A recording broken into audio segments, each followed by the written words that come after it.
Eromanga Sensei is a show this season that's put a wedge in the anime community. Love it or hate it, those are basically the only two camps that exist. We've seen this before with Sword Art Online and Akame ga Kill. In regards to Eromanga Sensei, I am in the camp that doesn't like it. Under normal circumstances, I probably would have skipped over the show, which is something that I normally tend to do with overhyped shows. But because of the Eromanga Sensei Every Week podcast, I got drawn in. Of course, because I've now mentioned this, I'm probably rendered biased because of the influence from that podcast. Which is probably true.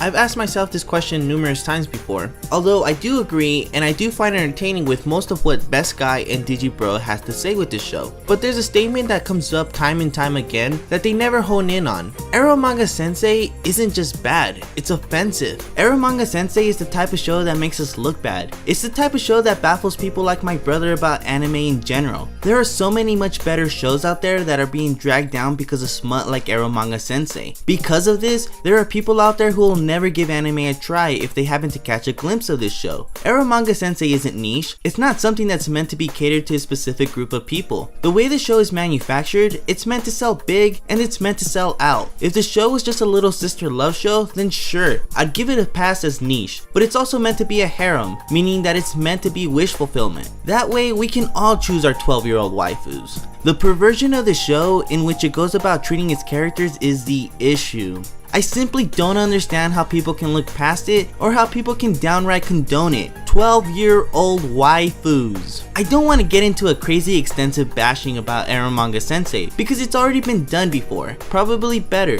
Look at him just walking away. Look at him just walking away. You fucking piece of shit. But what I do want to talk about is the super sexualized young girls that surround the main character, Masamune. Starting off with Ochinchin girl, Megumin.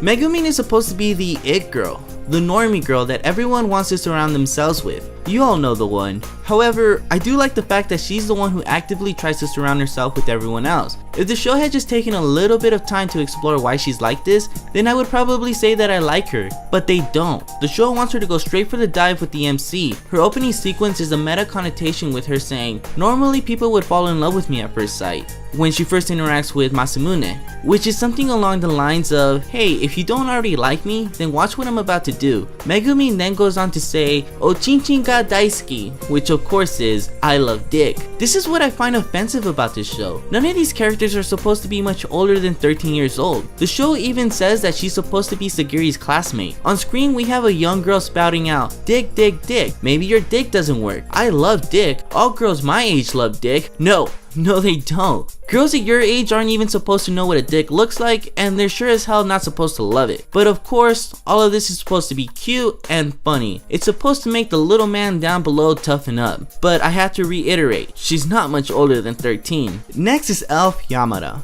A lot of people have made the comparison with Elf and Kuroneko, which means that she's supposed to be the best girl?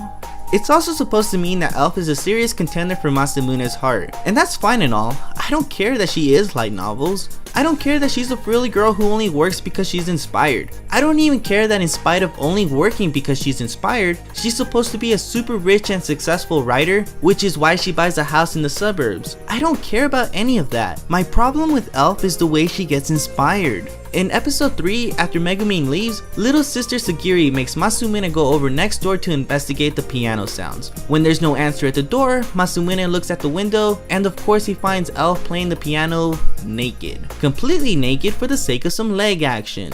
Why is this a thing? If this is a thing, then why isn't she smarter about it? If the context was a little different, then maybe it could possibly be better. Aside from the fact that she's still a little girl, why didn't they set this up later as a mean to try to win Masamune's heart? It would be one thing for her to have already fallen in love with Masamune, and so she would try to seduce him by having him walk in on her playing the piano naked. Yeah, not only can I take care of you with my money, I can also play the piano naked for you, boy. But that's not the case. She does it for the sake of doing it, because all girls her age walk around the house completely naked to get inspired. Finally, little sister Sagiri. There are a lot of problems with Sagiri, but I won't get into all of it, just the sexualization of her character. Since Sagiri is the main girl, she's the one that the audience is supposed to root for, but Sagiri gets raped by the animators constantly. Normally, the main girl is supposed to be the purest of the cast, someone that we don't dare defile by the idea of sex, especially since she's supposed to be the cute little sister. I would think that the appeal of the cute little sister archetype is that she's someone that we want to protect, not lust after. And another thing, how is it that this little girl is supposed to be an erotic illustrator? Apart from all of that, how hasn't anyone from the publishing company looked into her age? Sagiri being a famous erotic illustrator doesn't really make sense. She's not even at the age where she's supposed to be thinking about that kind of stuff. I have a little cousin who just turned 11 the other day, and I know for a fact that erotic art is the furthest thing from her mind. And while Sagiri isn't much older, I don't understand how Sagiri has these racy panties, and how Masamune can just openly think about his younger sister in this G-string. As a 12-year-old, how did she even get these? How did Masamune go so long washing her panties without even questioning why she had them? Did he just assume that all 12-year-olds wear G-strings? Did he think that he had a better chance to get it with his little sister because she's a G-string wearing slut? These are all some serious questions, people. Also, there's this thing about her character in which she enjoys looking at other girls' panties. When we see Sagiri make friends with Elf, she immediately gets Elf to show her panties. Then she sends her puppet boy brother on a crusade to find more cute girls so that she can see their panties as well. We actually see both her and her brother sexually assault Megumin. By blinding her and tying her hands together, they forcefully and unapologetically remove her panties. Also, that Megumin would prove how badly she wanted to be friends with Sagiri, and Sagiri still says that she doesn't want to be friends with her. It's just plain out wrong, and all of these things are presented as something that's supposed to be okay?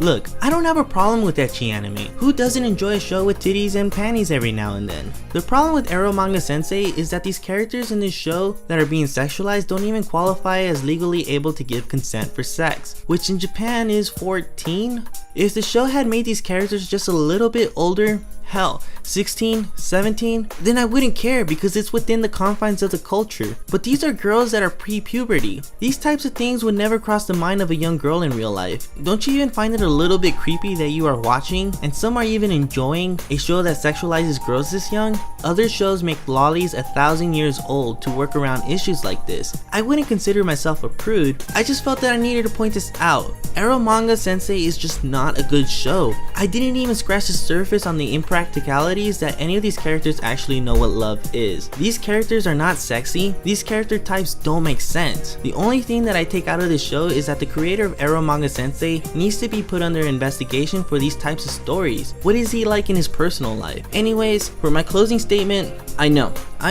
if you don't like the show, don't watch it. I'm not. I'm only listening to the podcast at this point. Thanks for watching.